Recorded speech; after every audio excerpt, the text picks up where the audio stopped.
বিশ্বাস করে না, ফুজু পাগলা। এরা এই দেশে ক্ষমতায় যাবে, আমি বাইচা থাকতে তাইলে আমি আত্মহত্যা করে ফেলবো। জামাত ইসলাম সবসময় কার্যক্রম চালাইছে, তবে এদের কথার মধ্যে এখন অনেক বেশি আধুনিকতা আছে, আউটলুকটা বেটার আউটলুক আছে, অনেক বেশি আধুনিক বেটার ওখান থেকে বেরিয়ে আসছে। তারা আগের যে জামাত ওইখান থেকে তারা অনেকটা বেরিয়ে আসছে বলে আমার মনে হয়। তারা কোনো খারাপ করতেছে বলে আমার মনে হয় না, কোনো লুট করতেছে না, কেউ বাড়ি দিতেছে না, কোনো চান্দাবাজি দান্দাবাজি করতেছে না, তাদেরকে আমি খারাপ বরং তারা বিভিন্ন জায়গাতে গিয়া যখন দেশে যখন বিশৃঙ্খলা তারা গিয়া পাহারা দেয় আমার মতোই, আমি তাকে খারাপ বলবো কেন?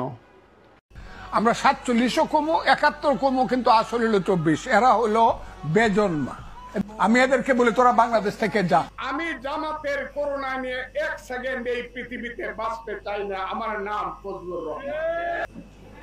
আমি একটা কথা বলি, অমানুষ মানুষ হয় না, শুধু পিনলেই জামা জোড়া, সোনার জিঞ্জির মুখে দিলেই গাদা হয় না ঘোড়া। জামাত কোনোদিন মানুষ হবে না, এরা বাংলাদেশকে মানবে না। রাজাকারের বাচ্চারা এখনো কিন্তু জীবিত আছে, মুক্তিযোদ্ধারা। মুক্তিযুদ্ধ কিন্তু ধ্বংস করতে পারবে না, যুদ্ধ করে দেখতে পারো।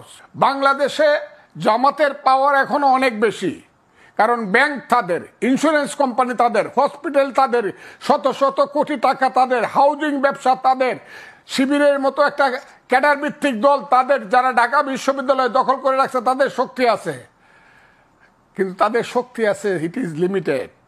জামাত ইসলাম সবসময় কার্যক্রম চালাইছে, তবে এদের কথার মধ্যে এখন অনেক বেশি আধুনিকতা আছে, আউটলুকটা বেটার আউটলুক আছে। খালি সারা জীবন খালি রাজাকার করে ডিফারেন্স করলে হবে? তারাও যদি যোগ্যতা দেওয়া পারে, তাদের ছেলে পেলেরা ব্যারিস্টার টেরিস্টার হয়ে যোগ্যতা অর্জন করে, তারা তো অনেক দূর আগাইছে। তারা পারলে নিবে, জনগণের ভোট যদি তাদেরকে নিবে, আমি তাদেরকে স্যালিউট করি।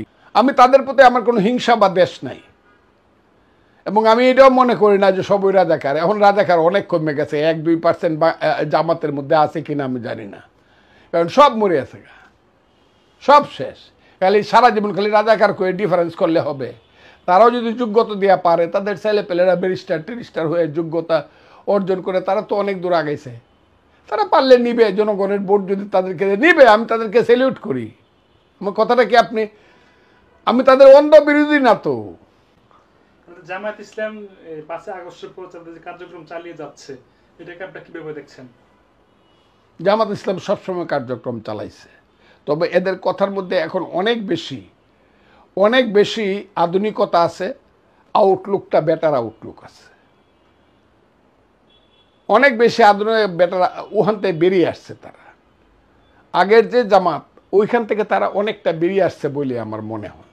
তারা কোনো খারাপ করতেছে বলে আমার মনে হয় না, কোনো লুট করতেছে না, কেউ বাড়ি দিতেছে না, কোনো চান্দাবাজি দান্দাবাজি করতেছে না, তাদেরকে আমি খারাপ বরং তারা বিভিন্ন জায়গাতে গিয়া যখন দেশে যখন বিশৃঙ্খলা তারা গিয়া পাহারা দেয় আমার মতোই, আমি তাকে খারাপ বলবো কেন?